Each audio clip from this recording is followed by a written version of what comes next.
Hey, welcome to our next conversation iteration on the IPCP running next February 27. We've got Jay in here who's currently running and delivering and facilitating the program.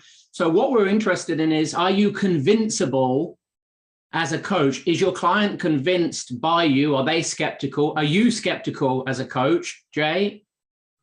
In our experience, and particularly we delivered this last night, in our experience, in my direct experience, coaches are overly optimistic. They're overly trustful of the client. And so as we look through the coaches that were there, 20 odd coaches last night, you had most, and I want to say most, I mean 90% with a driver in being over trustful. What that shows up is that there is an overly optimistic frame that is operating from the coach in their view of the client, in that they're overly optimistic about their clients. And so what that leads to is they're not seeing the client as they are, they're seeing the client as they are. So they're projecting optimism onto the client. As you and I know, Scott, there's no pessimism or optimism. They're human frames. They don't exist in reality.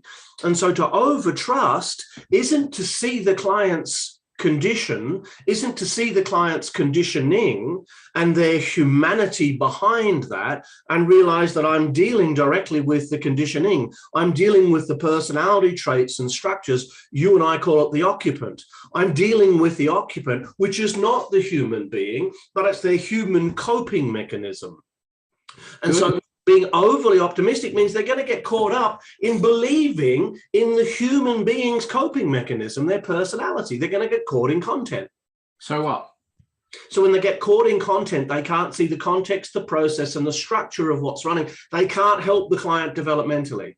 They can't help them get objective to what they're subject to because they're playing in content and they're trying to shift the deck chairs. And it's not going to make any difference in the long term. And then from a client perspective, as you see your clients convince the strategy?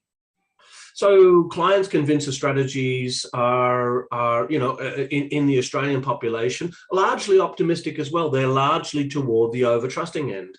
The under-trusting people, the people that are skeptical about life and reality, don't tend to come into coaching terribly much. They're the ones who tend to avoid. They're the ones who actually need coaching because they need to get past their ability to over-skepticize reality and overview it as being against them. You had an example last night in Masterprac, where you've got a client in there who's over-concerned and over-worried that people are out to get them. Yeah, and it's a belief that's been running their whole lives.